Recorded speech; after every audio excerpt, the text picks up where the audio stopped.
پاک کے اندر متعدد مقامات پر یہ بات اللہ سبحانہ و تعالی نے بار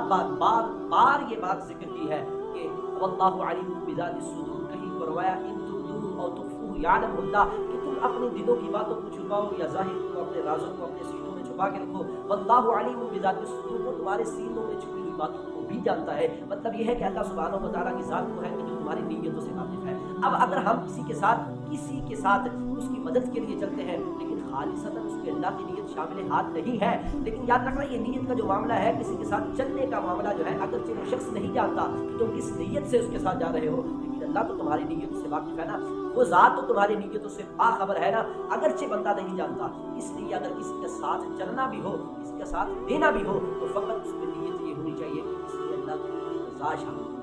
اس پہ اللہ راضی ہے اس لیے ہم اس کے ساتھ چل رہے ہیں، کسی کی عیادت کے لیے تو اس میں رسول اللہ نے حکم دیا، اللہ کی رضا شامل ہے اس لیے چل رہے ہیں، کسی کے جنازے کے ساتھ جانا ہے، کسی کو کھانا کھلانا ہے، کسی کو کپڑے دینے ہیں، تو لوگوں کو دکھانے کے لیے نہیں، فقط اس لیے کہ اس میں اللہ کی رضا شامل ہے، اس میں رسول اللہ صلی اللہ تعالیٰ علیہ وسلم کی تعلیمات شامل ہے، ہمیں حکم دے دیا گیا ہے، ہم پر حق ہے اس کا، اس لیے۔ لیکن یاد رکھنا اگر تم نے صرف اپنی واہ واہ کروانے کے لیے کسی کو اگرچہ بنگلہ ہی کیوں نہ بنا کے دے دیا گیا ہو، کسی کو بنگلہ بنا کے، کسی کو ایک گھر تم نے بنا کے دیا، لیکن اس کے اندر اللہ کی نیت نہیں، صرف تم نے اس لیے دیا کہ لوگ کہیں گے کہ اس فلاں بندے نے اس کو گھر دیا، فلاں بندے نے جو ہے اس کو ایک بنگلہ بنا کے دے دیا، فلاں بندے نے اس کو گاڑی دے دی، اور لوگ تمہاری واہ واہ کریں گے، تو یاد رکھنا یہ گاڑی دینا، یہ گھر بنانا، یہ بنگلہ دینا تمہارے نامہ اعمال میں آنے والا نہیں ہے، کسی خاتے میں قیامت کے دن کی بات آنے والی نہیں ہے۔ لیکن یاد رکھنا جو بات اللہ کی رضا کے لیے ہو، جو بات خالصتاً اللہ کی خوشنودی کے لیے ہو، اگرچہ وہ رستے میں سے کسی کنکر کو اٹھانا ہی کیوں نہ ہو، وہ بھی تمہارے لیے جنت میں جانے کا سبب بن سکتا ہے۔ اور یہ جو نیت کا معاملہ ہے یہ بڑا نازک معاملہ ہے، بڑا ہی نازک معاملہ ہے۔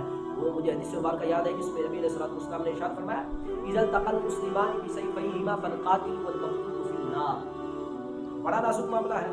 میرے حضور نے فرمایا جب دو مسلمان آپس کے اندر دو تلواروں سے جنگ کر رہے ہو نا، فالقاتل والمقتول في النار، فرمایا جس کو قتل کیا، جس نے قتل کیا، دونوں جہنم میں جائیں گے، قاتل بھی مقتول بھی، قتل کرنے والا بھی قتل کیے جانے والا بھی،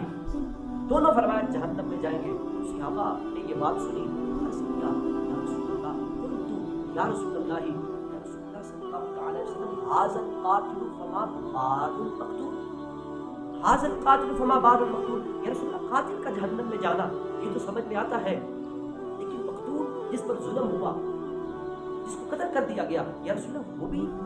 بھی جہنم میں جائے گا؟ میرے حضور نے فرمایا ہاں صحابہ وہ بھی جہنم میں جائے گا، کیوں؟ انه كان حريصا على قتل صاحبه، فرمایا اس وجہ سے کہ وہ جو قتل ہوا، جس کو قتل کیا گیا، فرمایا جب وہ لڑ رہا تھا، جب اس کے ہاتھ میں تلوار تھی، تو اس کی جو نیت تھی وہ اپنے دوست کو قتل کرنے کی نیت تھی، فرمایا اس وجہ سے ایک تو جہنم میں گیا کہ اس نے قتل کیا، اس نے ظلم کیا، اور دوسرا جہنم میں جائے گا کہ اس کی نیت قتل کرنے کی تھی۔